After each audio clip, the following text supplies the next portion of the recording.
Okay, so the first thing, there's a few different ways we can pass. Generally, we always want to pass the leg lock standing. We try and pass off the knees. Generally, they're able to put too much disruption in the way. They'll circle their foot inside, and then before we know it, the arm back foot. So pass standing, and then whenever you have someone who's in a sitting up position, they're a lot more prone for the body lock pass, because again, if we try and just stand on the legs and turn around, their center of balance is so good that they'll just scoot around to match you, and you end up entangled. So what we're going to do is we're going to step off to one side so that they have to turn to face us, and that gives us a split second of time to shoot in. So I turn off, he turns in, I shoot in for the body lock pass. Join my hands behind. If you don't get them in behind, then we just keep them nice and tight. Behind is ideal, and I keep really tight on his feet so that he can't entangle me. If he tries to lift me now, he can't. Important thing is to actually make sure that you get his back and shoulders on the mat. If he's able to sit up with this and counter, he'll be able to get you in guillotines, and that's really dangerous. If he does get you guillotined, you need to disengage. So push in, and then from here it's just a case of sprawling one leg back. So if I sprawl my left leg back here, I'm basically just trying to clear his hook, turn over and capture the right leg. Here I'm going to open 3/4 pass, heel join his legs together because we're in like a half guard, and this is the easiest place to pass. So we'll just get a cross face, put weight on, legs come in, begin to mount, and he's not been able to engage us in leg locks. So again, coming in and starting this match, we want the body lock, step off, shoot, grab, sprawl, capture the leg, body lock. And then we've got easy, 3/4 pass. So that's the first thing. Yep. Second thing is open guard disruption. You know, like, you might not be able to pass first time, you might want to wear him down first.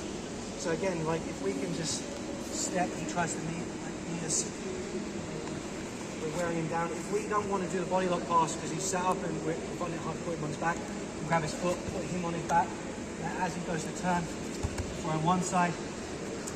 Every time he tries to compensate, you don't worry about actually passing, we're just trying to wear him down. So as soon as he does that, keep turning. Eventually he's going to be too tired to actually meet us, and we can just do things like take side control. But if at any point it goes well, he's getting lazy with his regards, we can just go all the way to his north south, and that's normally a very quick way to pass him as well.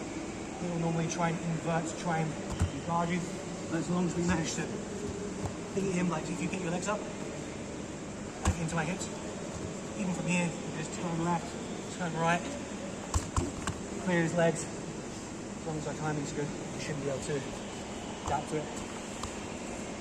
That's two things that I like doing. Next thing is just being able to reset. Because at any point, things will go wrong in your plan. He's going to entangle you in something. You need to be able to give him a hard reset, come back, start plan again. So that we stepped here, he's got really quick onto our leg. He's got his single leg X. What we're going to do is we're going to push his leg this way. We're going to turn, rip our leg. We're going to turn back in really quick, so he's not able to counter us. Again, before whatever happens, this happens in your plan.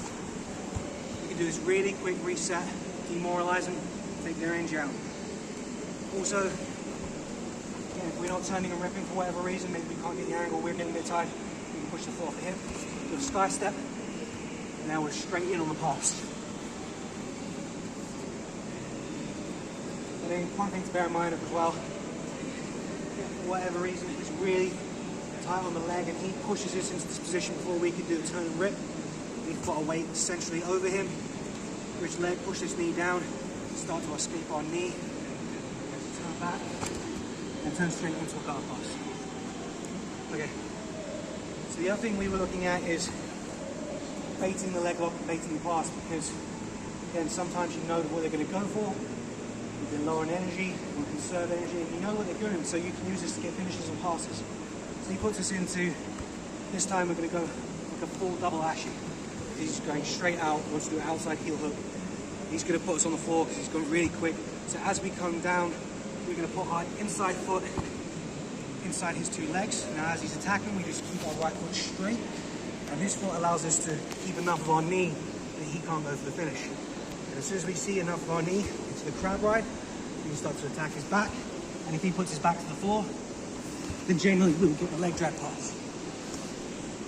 One more time. So this time, it's put us in and go straight to the outside ash. We're going to put our outside foot in, keep our other foot straight. He's trying to attack, keep ourselves safe, and we can be here resting as long as we need to. Push the knees, escape to a crab ride, use that quick leg drag. We'll be lucky to go into a low triangle finish there as well. Okay, so the last one we're looking at is the honey hole. And again, this especially happens when people are fighting off their knees. Honey hole, people X their feet, attack that leg, and end up here. Come on. So the important thing with the honey hole is that, you know, when people are first learning leg locks, often they cross their feet, climb with their legs, do any sort of variation of that honey hole, it's just going to trap their escape leg, and you're not going anywhere, you're going to probably lose the match. So as soon as we actually land in a honey hole, we need to split our hips. Not only that by making our foot straight and pointing our toes is it going to make it really hard for him to attack, it allows us to sort of set up our escapes from here. So we just go back a sec. So escapes we have from here, push the knee, get the other foot in front, grip the knee, and then we can get up and counter. We can do the running man escape, where we get up, turn in and pass the exact same way. But there's also, again, the opportunity for counters. So if I know he's going for this, I've got loads of energy I want to conserve, as he turns up to get this, if we're pushing his knee down, he can come inside, get a sort of break cut, toe hold on him. Again, it's one of those things where if we're here and he hasn't done anything, we start going for this and he's just going to start to retract his knee, probably switch to 50-50 to make it a bit easier. But if we're here and we're just pushing his knee down, he thinks he's on for the attack and he turns his weight onto his body. By the time we get here, it's too late for him to react.